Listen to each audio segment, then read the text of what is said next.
Yon, magandang gabi dyan mga kababayan ko. Ito na naman tayo, ang iyong lingkod, Kabule mga kababayan. Anyway mga kababayan ko, sorry. Ngayon lang ulit, hindi ako nakapag-upload mga, I think 2 days ago, hindi ako nakapag-upload. Anyway mga kababayan ko, pag-usapan natin about dito sa mga nangyayari ngayon sa magiging impeachment ni BP Sara. Talagang grabe talaga mga kababayan kung ginagawa nila sa mahal nating busy na presidente na si BP Sara Duterte, ano. Ginagawa talaga nila lahat ng kasiraan. Lalo si Laila de Lima, napanood ko yung mga may mga kasama pang dalawang ungyang nyo doon dalawang kunwari banal nung pala demonyo yung dalawang madre doon. I don't know kung sino yung mga, tapos may pare pa, anak ng wedding. Gagawin talaga nila mga kabayan na masira ang BP Sara natin sa lahat naman, si Intuberos, lahat. Talagang ito yung mga tao, mga kababayan na talagang gusto nila sa 2028 na mawala si BP Sara. Anyway, sa akin mga kababayan ko, no, mga, I don't know, ayoko magmura You know? Kitang-kita naman natin kung gaano nila kagarapalan yung ginagawa ang mga sa gobyerno na halos lahat hawak nila. Ito ring hinayupak na BBM na to. Talagang inaano nila, ginigipit nila pagdating sa mga congressman. Lahat yan mga kababayan to. Alam natin yan mga kababayan ko na talagang hawak nila lahat.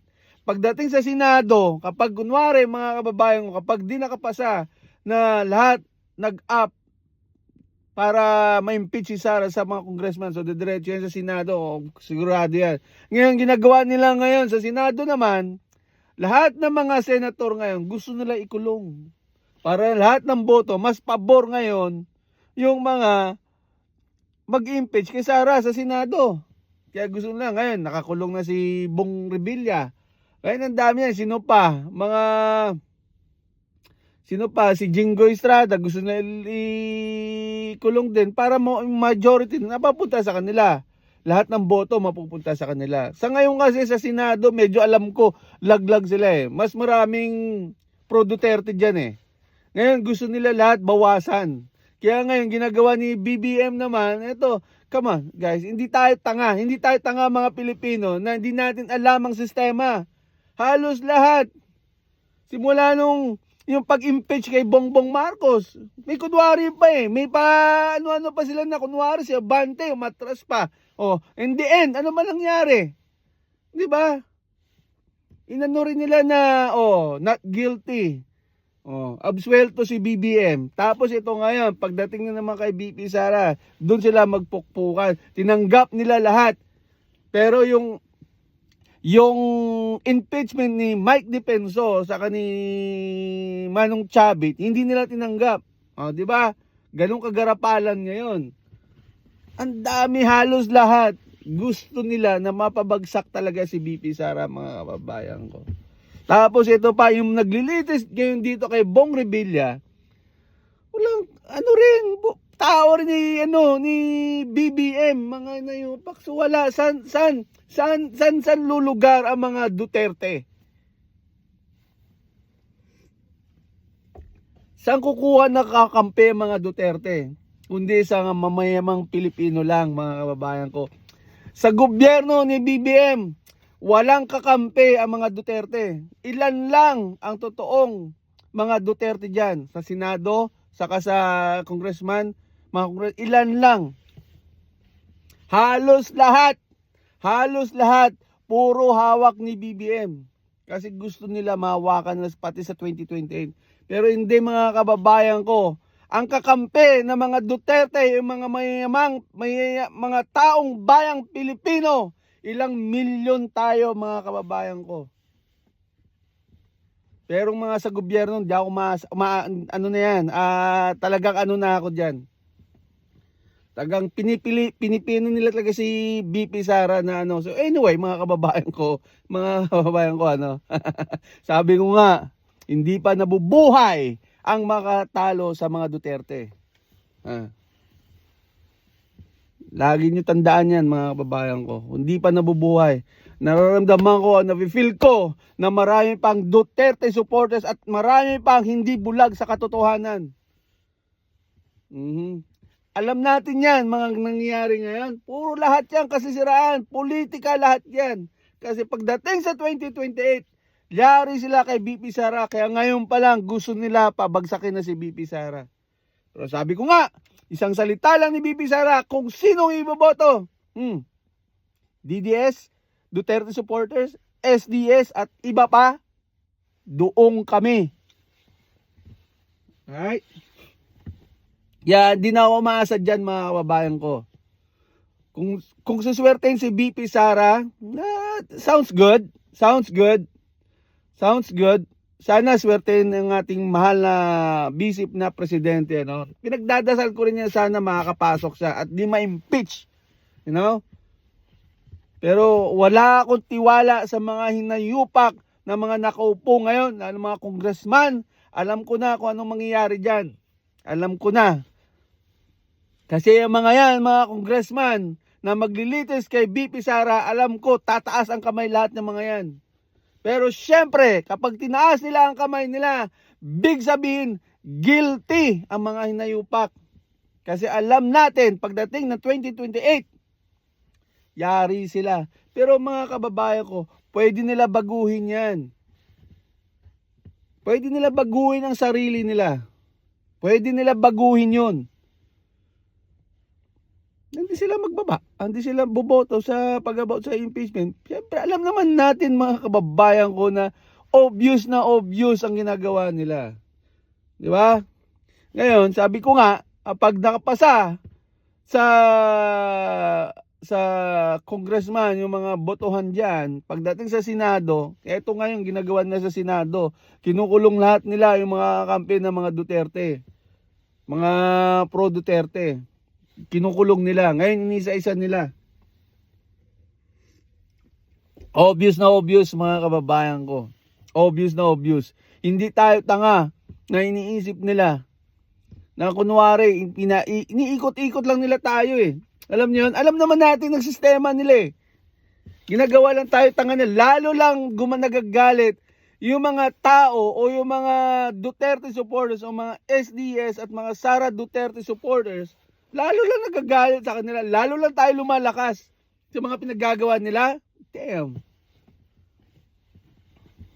Kaya pagdating sa 2028 mga kababayan ko, alam natin kung sino ang iboboto natin. Alright? Konting oras na lang yan, konting panahon na lang yan, malapit na yan. Sa panahon ngayon, ang bilis na. Sila Hontiveros, the hell. Lenny Robredo, mga Dilawan, mga Kakampuet. Sino? Si Bam Aquino, Kiko Pangilinan. Sino ba? Trililing? Sino ba? Boeing? Ito rin yun, yung Boeing Rimulya na to. Di ba? Tao, lahat yan. Obvious mga kababayan ko. Alam naman natin na pinagkakaisa nila ngayon si BP Sara. Pero pagdating sa panahon niya, may araw din yung mga yan. Araw-araw lang yan, sabi nga nila. Araw-araw nyo lang. Ngayon kasi kayo nun sa posisyon. Lahat. Binabayaran lahat ni BBM. Talagang ubos ang pera ng Pilipinas. Dahil sa nayupak na kabilaan. Ito naman yung mga taong bayan, yung mga supporters ni BBM o mga Pink Dilawan, mga tanga, mga bobo. Alam naman natin lahat eh. Hindi tanga-tanga, mga tanga-tanga talaga, mga bobo, nagbulag-bulagan. Pera-pera labanan sa kanila. May mga may mga vlogger pa na mga siraulo, mga bulag sa katotohanan. Pinaglalaban nila yung mga magnanakaw, mga adik. Alam naman natin na isa lang ang tinuturo. Ilan lang sila at puro tumbok lang si Martin Romualdez, BBM, Sandro Marcos, yung asawa niya, Lisa Marcos. Sino ba? Mga congressman. Halos lahat ng mga nagtestigo, isa lang ang tinuturo. Pati si Saldico, sino ba may nagtuturo? 'Di ba? Halos sila bag-bag, maleta-maleta, bilyon-bilyon ang nakukuha pera. Tapos ito mga nayupak na to, mga vlogger na to, at mga tao na mga BBM supporters at mga pakakampit, mga dilawan supporters dyan, mga bobo na bulag-bulaga sa katotohanan. Huwag tayo magbulag-bulagan. Alam naman natin eh. Ito ba ang gusto nyo sa 2028?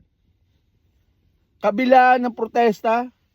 Ano bang ebidensya ang gusto nyo?